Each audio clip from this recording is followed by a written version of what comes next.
Hey guys, and welcome! Week 6 of Season 1 has just started, and that also means we're already halfway through the season, and in about 4 weeks' time we will already get the first leaks or even official details about the next one. But for now we're gonna take a look at the new weekly missions that were just unlocked, at the newly added portal modes, and at the updated item shop in Battlefield 2042. As usual, let's start with the new weekly missions. In the first section, you have to do 15 kills with the marksman rifles, travel 300 meters on a zipline or with the grappling hook, and do 3 kills with gadgets. For the marksman rifle kills, just go with the one you feel most comfortable with. It seems like most players chose the BSVM, but the DM7 or SVK are pretty good rifles as well, so you don't have to use the BSVM if you don't like it or you don't want to add to the spam. For the mission with the traveling distance, I would recommend to use Mackie and the grappling hook, cause for me this was the only thing that counted. The ziplines, no matter how much I used them and how many times, didn't seem to count.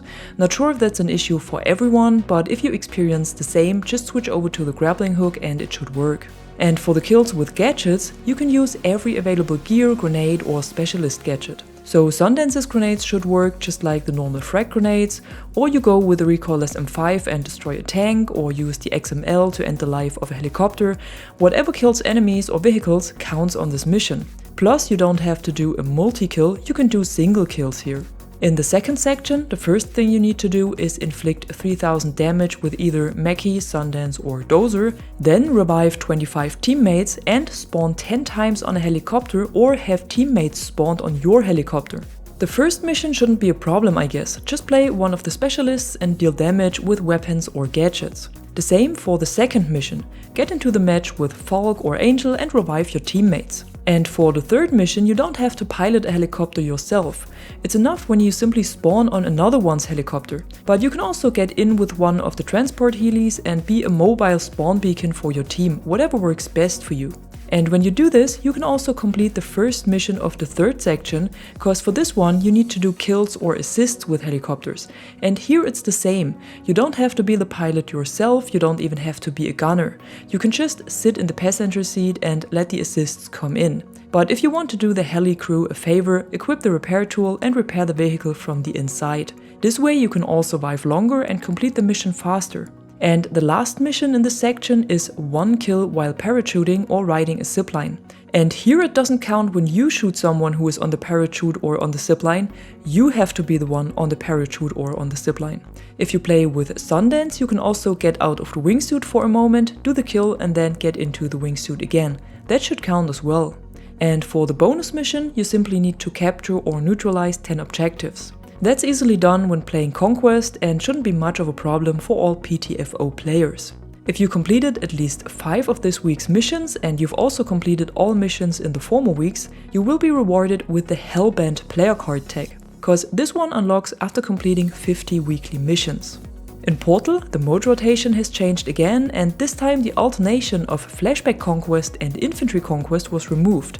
Instead, Conquest of Ages was added and will probably alternate with Battlefield 3 Conquest and Bad Company 2 Conquest during the next weeks. The other 2 modes we got are Air Superiority, which is a conquest mode where you are only allowed to spawn with an aircraft, you can't spawn as infantry, so that's a mode for all the ace pilots out there, and 2042 Rush, so the classic rush mode on all 2042 maps with specialists and 2042 weapons. In All Out War, everything stays the same, and there are also no news if the 128 player layouts in Breakthrough will be reverted or not. Like I already wrote in my last community post, I think these huge map layouts don't fit for the 64 player version of the mode, and it just feels like a running simulator again. And especially on Exposure, they took away all the great infantry action this map had and just turned it into another map where you're mostly busy to run from helicopters. But I think there will be some changes made in the next time, since a lot of players gave a similar feedback already. In the in-game store, you can now find a new item bundle called Aesthetic Assault that includes 2 weapon skins, one for the SFAR and one for the LCMG, a vehicle skin for the SU-57 Felon, a weapon charm, a player card and a player card tag. In addition, there was also a free cosmetic item added that every player can claim, and it will be available until next Thursday. It's a weapon charm called the Old One, and you can simply go over to the store and collect it to add it to your inventory. And that's it for today, just your usual overview of the weekly missions and everything else that was added to Battlefield 2042 today. And if you enjoyed this video, be sure to drop a like or a comment below and subscribe to the channel to stay tuned for more content like this.